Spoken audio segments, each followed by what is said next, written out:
आपण काय बोलायचं त्याला? बरोबर.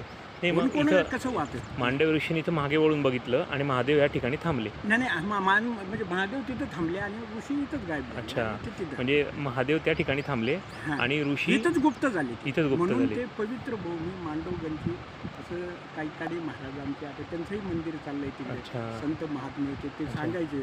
शंका पैदा झाली की आपल्या पाठीमागं खरंच कुणी आहे का नाही. मागं वळायला सांगितलं नाही, परंतु आपण बघायचं.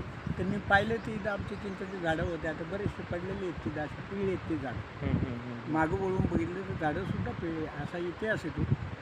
आणि राहिली गोष्ट, महादेव तिथं गुप्त झाले, मांडव ऋषी इथं गुप्त झाले, अशी मग एक लीला मांडव आहे. ऋषी आता इथं आहेत का खाली समाधी हां, घरी? हां, हां. आता त्यांचं शरीर इथं आहे हां, का? बिलकुल मुळे पडलं. मांडव ऋषींमुळे मांडवगड. अच्छा. आणि विशेषतः ही पूर्वीची लीला आहे. पूर्वीची लीला ही काशीवरून येणारी, म्हणजे काशीला चालले होते आणि त्या काशीला जाण्यासाठी ठीक आहे, महादेवांनी सांगितलं ठीक आहे, तुम्ही मागं वळून काय बघू नका. मांडव ऋषीला म्हणजे त्यांची प्रेरणा होती की मागं वळून त्याला XYZ